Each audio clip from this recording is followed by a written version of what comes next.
Brigadier General Benjamin Alvord reviewed the recently completed campaign season from his Fort Vancouver headquarters. He reflected on his inaugural year leading the District of Oregon with considerable pride. His military units, particularly the 1st Oregon Cavalry, had accomplished nearly every objective he had set for them. It was not his men's fault that the one unfinished mission, punishing the Snake Indians, in particular the Northern Paiute, remained incomplete. Colonel Reuben Maury, the regimental leader, had observed this after 2 years of service. Locating these elusive tribes was the primary challenge. Throughout the 1863-64 winter months, Alvord considered strategies to ensure his Oregon Cavalry would successfully locate the Snakes. In correspondence dated February 10, 1864, addressed to Oregon Governor Addison Gibbs, he outlined his tactical approach for the upcoming military season. Alvord informed Gibbs that he would propose to the Pacific Department's commanding general that forces be deployed to conduct comprehensive operations throughout the entire territory stretching from Canyon City to California's border, extending eastward to Fort Boise. Although the Oregon Cavalry had conducted field operations during the previous 2 summer and autumn campaigns, Alvord intended to utilize a different tactical approach for 1864. He explained his strategy of maintaining 2 separate expeditionary forces in active deployment throughout the entire campaign season, specifically targeting the Snake Indians. Additionally, Alvord mentioned his intention to propose an eastward advance from Fort Klamath, though he acknowledged his limited authority over that particular outpost since it fell outside his command jurisdiction. Alvord's strategy followed established military doctrine. His approach involved systematically reducing the available territory as different Oregon Cavalry units advanced toward one another from multiple directions. If executed successfully, at least one of these forces would engage Chief Paulina's Northern Paiute warriors in the decisive battle they had long pursued. This tactical shift represented 2 significant departures from the cavalry's operations over the preceding 2 years. Initially, the theater of operations would be relocated. Rather than concentrating efforts east of Fort Boise along the settler routes, forces would focus on eastern Oregon and western Idaho territory, positioned south of Canyonville, Oregon. Additionally, this campaign would involve coordinated simultaneous expeditions rather than sequential operations. Given that most Oregon cavalrymen's 3-year service commitments would conclude between December and March, this represented the soldiers' final opportunity to demonstrate their dedication to the Union cause. Alvord understood the troops' frustration, recognizing their strong desire to participate in the eastern theater of the Civil War. Since deployment to the main conflict had never been feasible, a successful coordinated campaign against Indian raiders threatening immigrant routes offered their sole means of proving their commitment to the broader Union effort. More than 2 years had passed since federal authorities made the decision to establish an Oregon Volunteer Regiment to take over duties from the regular Army units withdrawing from the District of Oregon. From the beginning, the 1st Oregon Cavalry was unique among Union volunteer units. Both its military service and organizational structure distinguished it from comparable volunteer units elsewhere. Unlike other states where governors took active leadership roles in regiment formation, by selecting commanding officers, Oregon followed a markedly different approach in creating this mounted force. Federal authorities harbored doubts about Oregon Governor John Whitaker's allegiance from the war's beginning, given his support for John Breckinridge's 1860 presidential campaign. Throughout the secession crisis, Whitaker had publicly voiced his backing for the South's right to withdraw from the Union. These statements reached their peak with extensive comments that Oregon newspapers widely published in June 1861. The governor not only endorsed the South's secession rights, but also declared that Confederates were justified in employing every legitimate means available to protect themselves, their property, and institutions against Northern aggression. When the Army approved creating an Oregon Volunteer Regiment, the primary concern centered on whether Whitaker was actively supporting the Confederacy or merely acting as a local peace Democrat. A regional newspaper publisher believed the former, branding him as treacherous as Joe Lane, Oregon's former senator who served as Breckinridge's running mate. Washington's federal military and political leadership shared this assessment and chose to circumvent the governor entirely. This proved challenging, despite Whitaker's declining public support during the summer months. Federal political and military officials in Washington had never bypassed a state governor before, and lacked a clear procedural framework for doing so.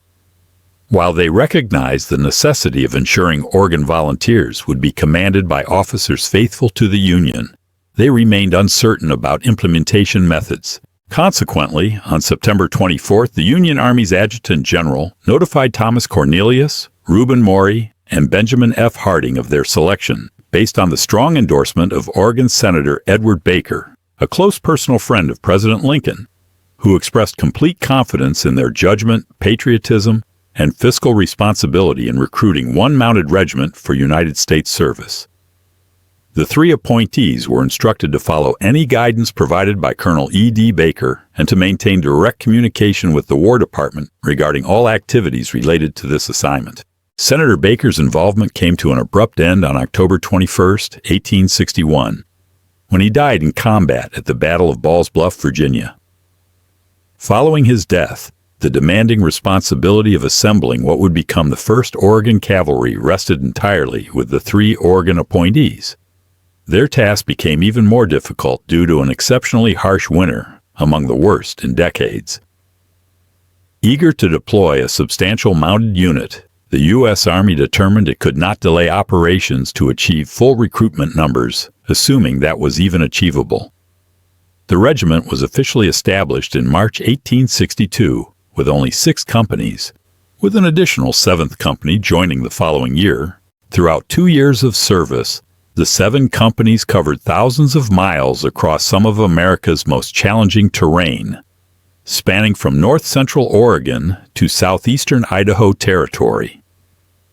Sometimes individual companies operated independently, while other missions required multiple units working together for periods extending up to 7 consecutive months. They navigated mountain passes during blizzards as late as June and as early as September, and crossed blistering high desert plains. During this initial 2-year period, they had successfully protected white settlers migrating to the northwest. Yet they had failed to engage the various tribal groups they collectively referred to as snakes in any major battle. While frustrated by this outcome, they were accomplishing one aspect of their assigned mission, simply not the one most soldiers had hoped to achieve. Alvord's 1864 strategy might finally provide them the chance to demonstrate their devotion to their nation through action rather than rhetoric, proving their commitment to the legacy inherited from previous generations. After a month of the 1864 campaign, Captain John M. Drake had achieved little beyond mounting frustration due to repeated setbacks. Only about 125 miles southeast of Fort Dalles had his column progressed. Though Drake and several soldiers documented the local flora and terrain features during their march, much of this territory had been previously surveyed. The fact that his unit had traveled primarily on established routes, albeit rough ones, demonstrated they had not yet penetrated genuine unexplored frontier areas.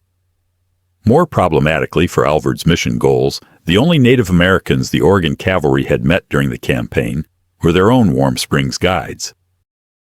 As his force pushed further southeast, Drake deployed small reconnaissance teams and indigenous allies to sweep the forward flanks, searching for Paiute settlements or evidence of recent activity in the region.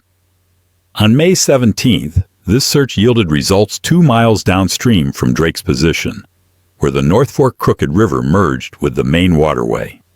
A Warm Springs scouting patrol that Drake had dispatched reported discovering a Paiute encampment roughly 12 to 15 miles northeast, consisting of 9 lodges and a substantial horse herd numbering 100 animals or more.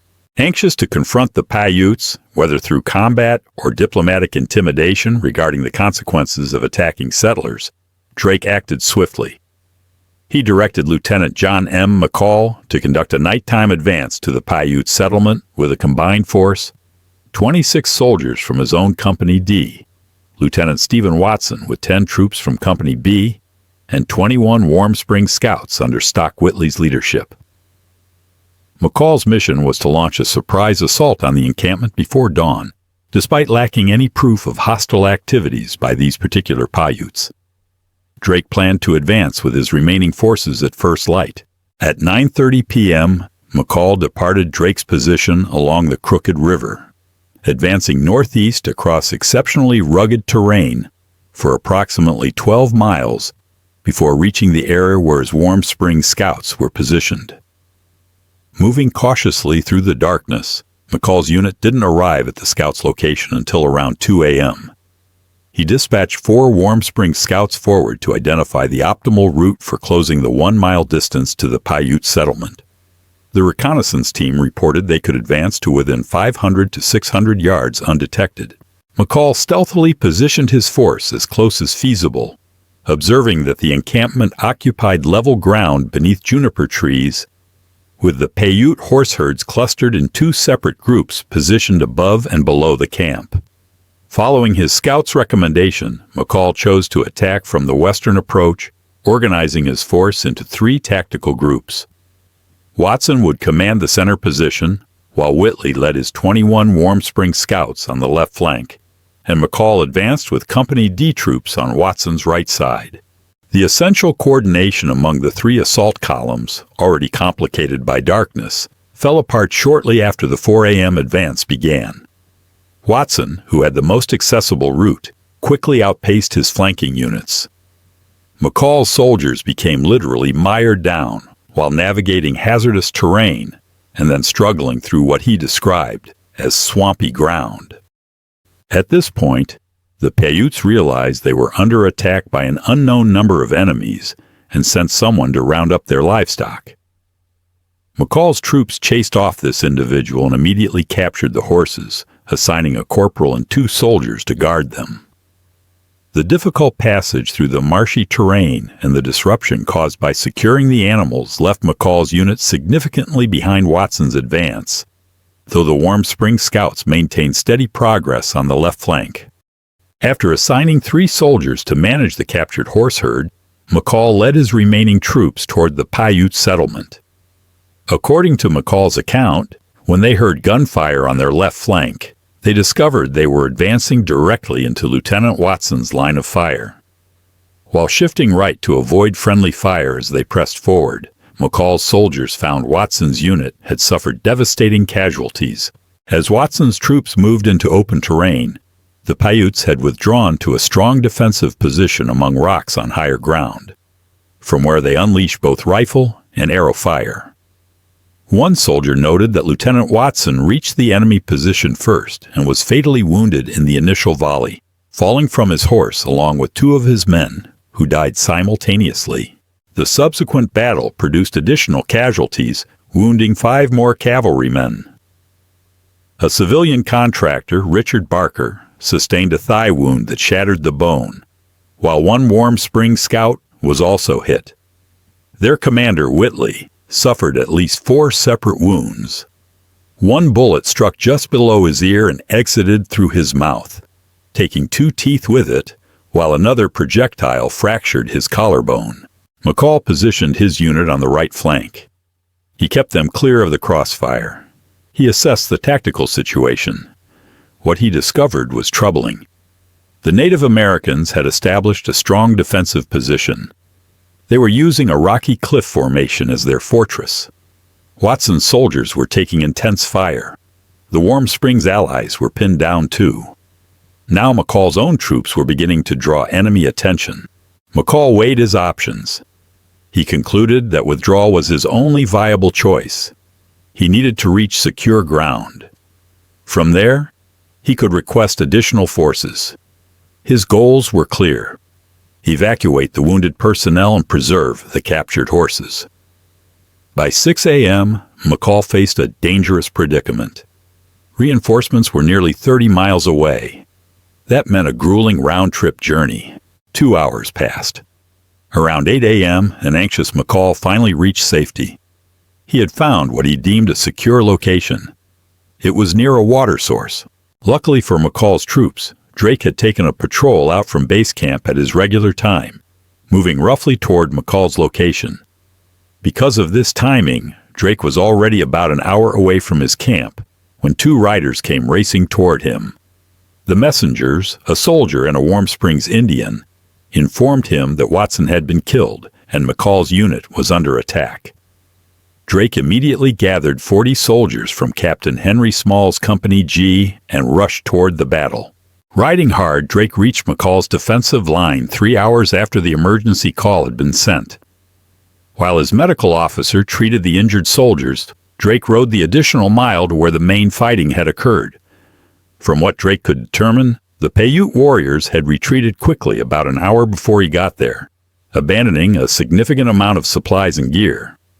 The Paiutes had to escape on foot because the Warm Springs scouts had managed to steal their horses after the 3 cavalry soldiers had pulled back with McCall's remaining forces, leaving behind their captured items.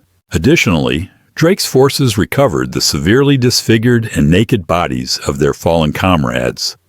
The Warm Springs scout had suffered particularly brutal treatment, having been disemboweled and scalped.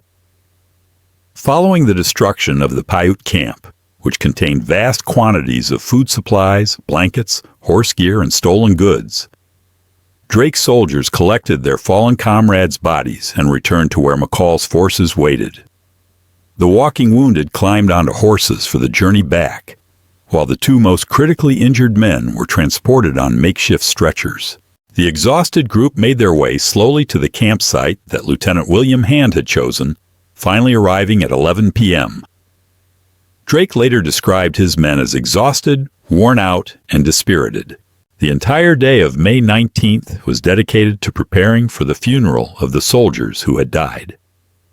Drake wrote in his personal log that graves were excavated next to each other on a small hill south of their camp, near the tree line, where the 3 bodies were laid to rest with full military ceremony. The surviving Warm Springs scouts collected their own casualties and wounded before departing for their reservation. Drake noted that a deep sadness had settled over the entire unit because of Watson's death, who one soldier described as probably the most well-liked officer in the whole regiment. After burying their fallen soldiers and recovering from the immediate trauma, the camp buzzed with discussions about how Lieutenant McCall had handled himself during the battle. The majority of the men held him responsible for what had gone wrong. Drake, on the other hand, disagreed with this assessment. Although he frequently voiced criticism of fellow officers when he believed they weren't doing their jobs properly, he took a practical and measured approach when evaluating McCall's decisions during the fight. In a conversation with Lieutenant John Apperson, Drake stated his position clearly. "I don't feel inclined to blame McCall for what happened. He followed the orders he was given. I didn't send him out there to sacrifice a bunch of soldiers just for the sake of winning some glory." Drake rejected the soldiers' gossip that McCall had been too slow in coming to Watson's aid, pointing out that the Paiutes held a strong defensive position and had already demonstrated they could repel a direct assault. Even complaints that McCall should have used his remaining troops to trap the Paiutes in place failed to convince Drake, who observed that McCall had no idea when reinforcements might arrive. Meanwhile, the injured soldiers were moaning and suffering terribly, and Drake believed that any compassionate person couldn't be faulted for trying to ease their pain as much as possible. Drake's forces then marched into southeast Oregon after constructing a fortified supply depot for the following 17 days. After completing the depot, most of the cavalry pushed forward to link up with Captain Curry's eastern column. Although this rendezvous eventually took place, neither Drake's forces nor Curry's troops, nor Lieutenant Colonel Charles Drew's 3rd Unit, managed to engage any major group of raiders. By October, following a grueling 7-month campaign, the Oregon Cavalry units returned to their home bases at Forts Dale, Walla Walla, and Klamath, with most soldiers being discharged when their service terms ended during the winter months. Captain Drake openly acknowledged that the outcomes of the 1864 campaign fell short of his initial expectations. The reality was that the Paiutes had successfully beaten the Oregon Cavalry in 2 separate engagements, including the battle near Crooked River, which proved to be the deadliest encounter in the Oregon Cavalry's entire service record. While the cavalry troops felt frustrated about losing their final opportunity to punish the Paiutes, they had largely accomplished their mission during their 3 years of duty. Native American attacks in Oregon's military district didn't completely stop during the war period, but the cavalry's mobile patrols did provide significant security, particularly for westward-bound settler wagon trains. If the Oregon Cavalry had failed in this mission, military commanders would have been forced to pull troops away from the Civil War's primary battlefields, similar to what occurred when forces had to be diverted to fight the Sioux in Minnesota and Dakota Territory during 1862. The Oregon Cavalry would never receive the kind of nationwide media attention that celebrated Confederate raiders like J.E.B. Stuart or Union commanders such as Benjamin Grierson. In 1866, after collecting field reports from multiple Oregon cavalry officers, the state's Adjutant General, Cyrus A. Reed, determined that despite the unique challenges of serving in the Pacific Northwest compared to other Civil War theaters, the Oregon soldiers remained prepared and committed to risking their lives for their nation. Reed observed that their forces had stayed active throughout the conflict, exploring vast territories that were now being settled under military protection, helping to develop mineral resources and enduring demanding conditions. He confidently stated that when it came to extended, difficult marches and extreme hardships, Oregon's troops could match the service record of any military unit. Furthermore, they had faced enough encounters with hostile Native Americans across various types of combat situations to prove their readiness and determination to sacrifice for their country's welfare. One of Drake's soldiers wrote to a Portland newspaper shortly after the Oregon Cavalry's defeat at Crooked River. He wrote with frustration that while the public might not see it that way, dying while serving your duty in Oregon deserved the same honor as falling at major Civil War battles like Chickamauga or Gettysburg. For these men, this frontier conflict was their Civil War.